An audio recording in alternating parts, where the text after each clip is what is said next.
Messi D মারিয়ার পর আর্জেন্টিনার নতুন মহাতারকা নিকোপাস। কেন নিকোপাসকে নিয়ে এত উত্তেজনা? লিওনেল মেসি নামটি শুধু আর্জেন্টিনা নয়, পুরো ফুটবল ইতিহাসের একটি অধ্যায়। গত দেড় দশকেরও বেশি সময় ধরে আর্জেন্টিনার আক্রমণভাগের মূল ভরসা ছিলেন তিনি। তার পাশে ছিলেন অ্যাঞ্জেল ডি মারিয়া, যিনি বড় ম্যাচের বড় নায়ক হিসেবে বারবার নিজেকে প্রমাণ করেছে। কিন্তু বাস্তবতা হলো, ফুটবলে কোনো প্লেয়ার চিরদিন খেলেন না। ডি মারিয়া জাতীয় দলকে বিদায় জানিয়েছে, আর মেসির ক্যারিয়ারেও শেষ অধ্যায়ে পৌঁছে গেছে। তাই আর্জেন্টিনা এখন ধীরে ধীরে ভবিষ্যতের জন্য দল গঠন করছে, আর সেই ভবিষ্যতের অন্যতম বড় নাম হতে পারে নিকোপাস। মাত্র কয়েক বছর আগেও যাকে খুব কম মানুষ চিনত, আজ সেই নিকোপাসকে নিয়ে আলোচনা হচ্ছে ইউরোপ থেকে দক্ষিণ আমেরিকা পর্যন্ত। অনেক বিশেষজ্ঞের মতে আগামী কয়েক বছরে আর্জেন্টিনার মিডফিল্ড ও আক্রমণভাগের অন্যতম প্রধান মুখ হয়ে উঠতে পারেন এই তরুণ। কিন্তু কি এমন আছে তার মধ্যে? চলুন বিস্তারিত জানি। বিশ্ব ইতিহাসে ফুটবলের রিয়াল মাদ্রিদের একাডেমি থেকে উঠে আসা মানেই বিশেষ কিছু। নিকোপাস ছোটবেলা থেকেই ছিলেন অসাধারণ প্রতিভাবান। তার বল নিয়ন্ত্রণ, পাসিং এবং খেলার দৃষ্টি খুব অল্প সময়েই কোচদের নজর কেড়ে নেয়। রিয়ালের যুব দলে খেলার সময় থেকেই তাকে বড় ধরনের ভবিষ্যতের তারকা হিসেবে বিবেচনা করা হতো। তবে রিয়াল মাদ্রিদের মতো ক্লাবে মূল দলে সুযোগ পাওয়া অত সহজ নয়, কারণ সেখানে বিশ্বের সেরা খেলোয়াড়দের সঙ্গে প্রতিযোগিতা করতে হয়। তাই নিয়মিত খেলার জন্য তিনি ইতালির কোমো ক্লাবে যোগ দেন। অনেকেই ভেবেছিলেন এটি হয়তো এক ধাপ পিছিয়ে যাওয়া, কিন্তু বাস্তবে সেটিই হয়ে ওঠে তার ক্যারিয়ারের সবচেয়ে গুরুত্বপূর্ণ সিদ্ধান্ত। কোমোতে নিজের সাম্রাজ্য গড়া সেসক ফ্যাব্রেগাসের অধীনে নিকোপাস যেন নতুন জীবন পায়। ফ্যাব্রেগাস নিজেও ছিলেন বিশ্বের অন্যতম সেরা প্লেয়ার, ফলে তিনি খুব ভালোভাবেই বুঝতে পারে নিকোপাসের শক্তি কোথায়। কোমোতে গিয়ে নিকো শুধু একজন প্রতিভাবান তরুণ হিসেবেই থাকেননি, বরং দলের অন্যতম গুরুত্বপূর্ণ খেলোয়াড়ে পরিণত হন। প্রতি ম্যাচেই তার উপস্থিতি আক্রমণভাগকে আরও বিপজ্জনক করে তুলতে থাকে। গোল করেছেন, অ্যাসিস্ট করেছেন, কিন্তু তার থেকেও বড় বিষয় হলো ম্যাচ নিয়ন্ত্রণ করার ক্ষমতা দেখিয়েছেন।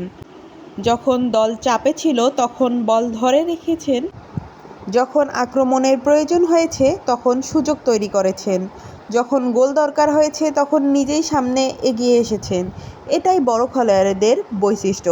বর্তমান আর্জেন্টিনা দলে মিডফিল্ডে খেলোয়াড়দের প্রতিভার অভাব নেই।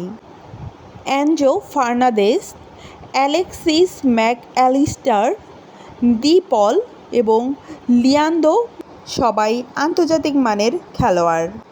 তবুও স্ক্যালোনি নিকোপাসকে বিশেষ গুরুত্ব দিচ্ছেন, কারণ তিনি অন্যদের মতো নন। বর্তমান মিডফিল্ডারদের বেশিরভাগই খেলার সময় ভারসাম্য বজায় রাখতে পারদর্শী, কিন্তু নিকোপাস এমন একজন খেলোয়াড় যিনি এক মুহূর্তেই ম্যাচের চিত্র বদলে দিতে পারেন।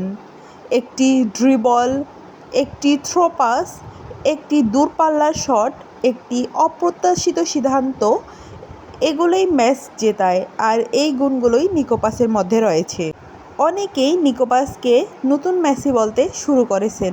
অবশ্যই মেসির সঙ্গে তুলনা করা অন্যায়, কারণ মেসি ফুটবল ইতিহাসের অন্যতম সেরা খেলোয়াড়। তবে কিছু মিল রয়েছে। দুজনেই বাম পা অত্যন্ত শক্তিশালী, দুজনেই ছোট জায়গায় অসাধারণ বল নিয়ন্ত্রণ করতে পারে, দুজনেই এমন পাস দিতে পারেন যা সাধারণ দর্শক তো দূরের কথা, অনেক খেলোয়াড়ও কল্পনা করতে পারেন না। তবে নিকোপাসকে মেসি নয়, নিকোপাস হিসেবেই বেড়ে উঠতে হবে, কারণ তার নিজস্ব পরিচয় তৈরির সামর্থ্য রয়েছে। স্ক্যালোনি সাধারণত 4-3-3 বা 4-2-3-1 ফরমেশনে খেলতে পছন্দ করেন। এই দুই ফরমেশনেই নিকোপাস গুরুত্বপূর্ণ ভূমিকা পালন করতে পারেন। তিনি নাম্বার 10 হিসেবে খেলতে পারেন, রাইট উইংসে খেলতে পারেন এবং ফলস উইঙ্গার হিসেবেও কার্যকর, এমনকি প্রয়োজনে সেকেন্ড স্ট্রাইকার হিসেবেও খেলতে পারে। এই বহুমুখী ক্ষমতাই তাকে স্ক্যালোনির জন্য বিশেষ করে তুলেছে। বর্তমান ফুটবলে অনেক দল বক্সের সামনে 10 জন খেলোয়াড় নিয়ে রক্ষণ করে, ফলে পাস দিয়ে ডিফেন্স ভাঙা কঠিন হয়ে পড়ে। এমন পরিস্থিতিতে দূরপাল্লার শট গুরুত্বপূর্ণ হয়ে ওঠে। নিকো পাসের বাম পা এখানেই সবচেয়ে বড় ভয়ঙ্কর। তিনি হঠাৎ করেই 25 থেকে 30 গজ দূর থেকে শট দিতে পারেন এবং সেই শটগুলো শুধু শক্তিশালী নয়, অত্যন্ত নিখুঁতও। ফ্রি কিকেও তিনি সমান দক্ষ, অর্থাৎ যে কোনো মুহূর্তে ম্যাচের ফল বদলে দেওয়ার ক্ষমতা তার রয়েছে। 2026 বিশ্বকাপে নিকো পাস কতটা গুরুত্বপূর্ণ হতে পারে? যদি নিকো পাস বর্তমান উন্নতির ধারা ধরে রাখতে পারেন, তাহলে 2026 বিশ্বকাপে তিনি আর্জেন্টিনার অন্যতম গুরুত্বপূর্ণ খেলোয়াড় হতে পারেন। মেসি থাকুক বা না থাকুক, সৃজনশীলতার বড় দায়িত্ব তার কাঁধে আসতে পারে। এনজো ফার্নান্দেসের পাসিং, ম্যাকঅ্যালিস্টারের ভারসাম্য, ডি পলের পরিশ্রম এবং নিকো পাসের সৃজনশীলতা, এই সমন্বয়ে যে কোনো দলের জন্য ভয়ঙ্কর হতে পারে। আর্জেন্টিনা সবসময় নিত্য নতুন প্রতিভা তৈরি করেছে। ম্যারাডোনা এসেছে, মেসি এসেছে, এখন নতুন প্রজন্মের নেতৃত্ব দেওয়ার জন্য উঠে এসেছে আরও কিছু নাম। সেই নামের তালিকায় একেবারেই সামনের সারিতে রয়েছেন নিকো পাস। তিনি হয়তো এখন সুপারস্টার নন, কিন্তু তার মধ্যে সুপারস্টার হওয়ার উপাদান রয়েছে। আগামী কয়েক বছরেই বলে দেবে তিনি কি সত্যিই মেসির পরবর্তী যুগে আর্জেন্টিনার সবচেয়ে বড় ভরসা হয়ে উঠতে পারবেন, নাকি ফুটবল বিশ্বকে আরও বড় কোনো চমক উপহার দেবেন? আপনার মতামত কি? নিকো পাস কি আর্জেন্টিনার ভবিষ্যৎ নাম্বার 10? কমেন্টে জানাতে ভুলবেন না।